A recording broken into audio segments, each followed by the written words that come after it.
Today's video is part of a series where we're exploring Urza, Lord Protector's many builds and possibilities. If you've seen previous videos within the series, feel free to skip past the intro using chapters, or if you're after a refresher on the commander, feel free to continue. Urza, Lord Protector is an Azorius 3-mana legendary human artificer with artifact, instant, and sorcery spells you cast cost 1 less to cast, and an activated ability for 7. If you both own and control Urza, Lord Protector, and an artifact named the Mightstone and the Weakstone, exile them, then meld them into Urza, Planeswalker. Activate only as a sorcery. The Mightstone and the Weakstone is a 5-mana legendary artifact power stone with, when it ETBs, choose one. Draw 2 cards, or target creature gets -5/-5 until end of turn. It also has an activated ability. Tap to add 2 colorless mana. This can't be spent to cast non-artifact spells. So if we're able to jump through the hoops and meld our commander, we get Urza, Planeswalker, the biggest, baddest Planeswalker ever. Sorry, Nicol Bolas. Urza has 7 starting loyalty and the static ability. Once during each of your turns, you may activate an additional loyalty ability of Urza Planeswalker. You may activate the same ability twice. His activated abilities are +2,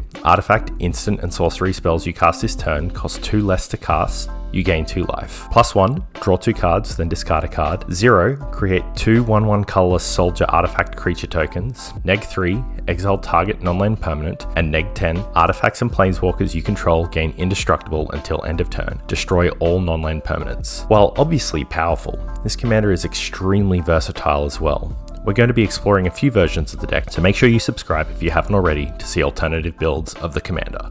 Today we're going to be looking at a CEDH control and artifact combo build, where the goal is to be efficient as possible with a range of overlapping combos. We should look at Urza Planeswalker as an option for the deck, and will most likely win if we ever get to meld him, but this shouldn't be something that we laser into while playing. The front side is great, all on its own, and it enables all kinds of shenanigans in this build. We have 14 creatures. Our creature base is going to progress our combo situation or generate value for us immediately, getting the wheels turning for our engine. We've got 7 sorceries and 22 instants. Card draw, tutors, and all of our interaction and fancy tricks live here. We have 26 artifacts. As an artifact combo deck, artifacts are the largest group of our non-land permanents. We'll be using the best ramp and win cons, as well as some specific cards that really shine with Urza at the helm. Rounding out the deck, we have 1 enchantment and 1 planeswalker to finish out our non-land permanents. Power Artifact and Teferi Time Raveler are both great in their slot in this deck. For the mana base, we have 29 lands. Fetches, the best duels, and basics. We're running Inventor's Fair, Seed of the Synod, Ancient Den, Saga, Teleria West, and if you happen to have one lying around, Mishra's Workshop. We've also got Seagate Restoration, which can be used as a land sometimes, and incidentally can be tutored with Mystical Tutor too.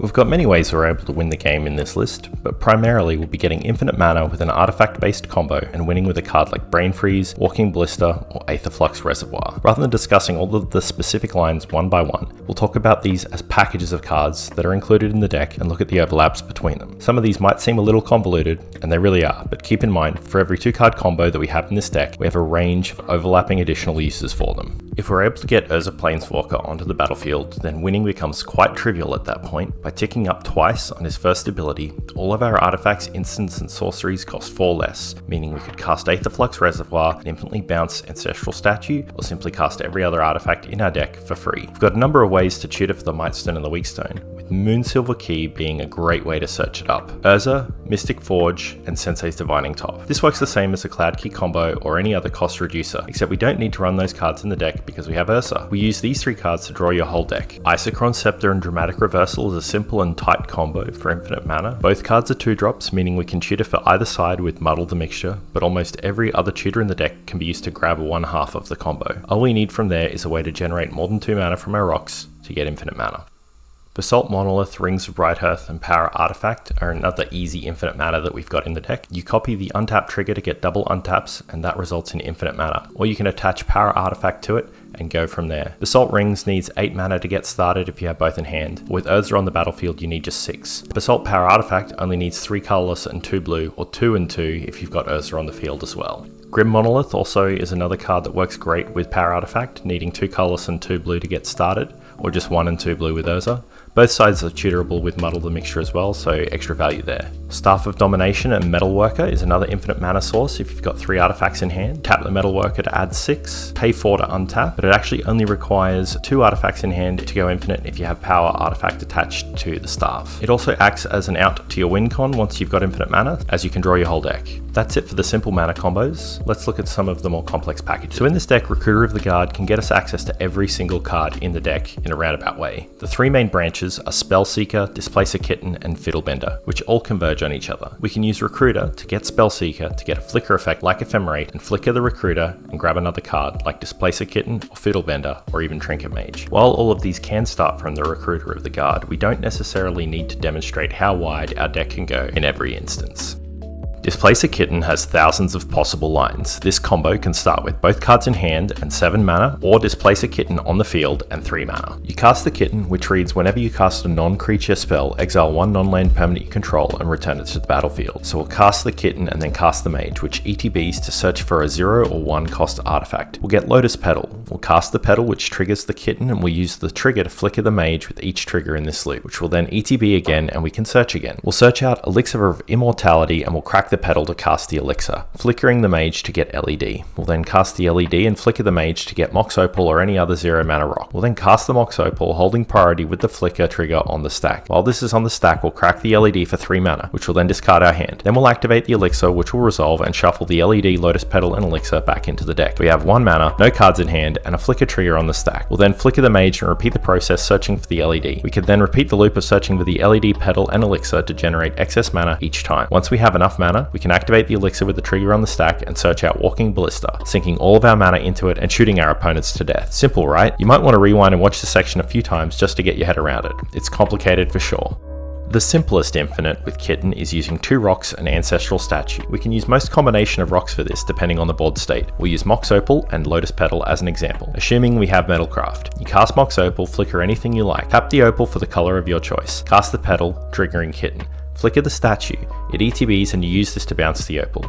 Petal resolves and then you can cast the Opal, repeating the process for excess mana. This loop plays nicely into Infinite Storm for Brain Freeze or Aetherflux Reservoir, and you can use more expensive rocks in the combo as well if you have Urza out. You could even do it with Basalt Monolith and Arcane Signet if you so desired. Another way to generate the win from this is using Seravox Tome, which takes the initiative each time it ETBs. In short, you're generating infinite ETBs and as such, infinite initiative. One of the chapters of the dungeon deals 5 damage to a target player, so you can shoot down the table with that.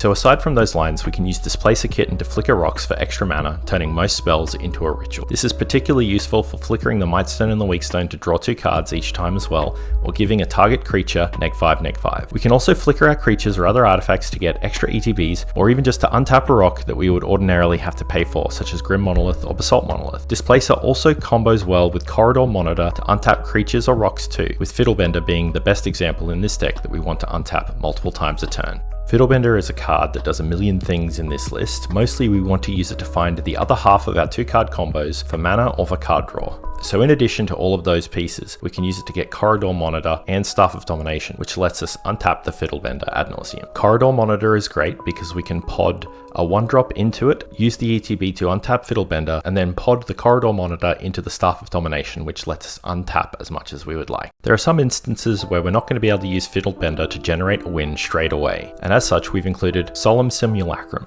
which is typically quite underwhelming in CEDH lists, but we've included it for a few reasons. We've loosely ordered these from most likely and impactful to least likely and impact. 1.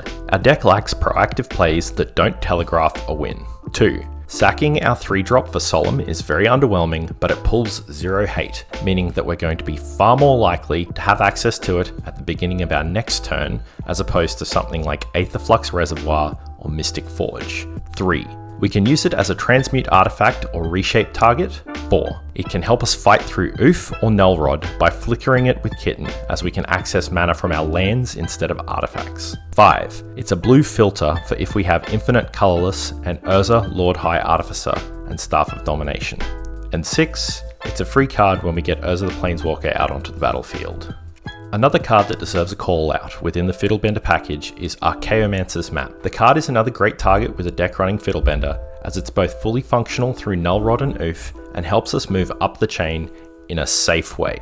You might see yourself potting into map, into a Solemn Simulacrum, and then into the Mightstone and the Weakstone the following turn so that you can neg 5 and oof. This is never going to be the most efficient way to do it, but knowing the flexibility is there can sometimes be useful. So we've gotten pretty far into the weeds with these packages, but we must be mindful that we're not a balls to the wall proactive combo deck. We need to make sure that we're holding up interaction to stop our opponents deploying game-ending pieces, or particularly artifact hate such as Collector Oof, Null Rod, or Kataki. Being a blue deck, we've got access to the best interaction and counter spells and a significant number of premium instant speed exile removal spells in white. We've also got a number of instant speed tutor and protection spells which are worth holding up that mana for as well. I think one of the biggest strengths of this deck is just the sheer capacity for tutoring in a whole range of different directions to fight through different hate pieces and achieve unlikely victories seemingly from nowhere. Thank you so much for checking out the deck tech, and I hope you enjoyed this video. We've got another Urza deck coming out soon, which is going to be focusing on super friends at the mid to high power level. If you'd like to stay up to date with this and other deck techs in the future, don't forget to hit the sub button. It really helps us out, and thanks again. Bye for now.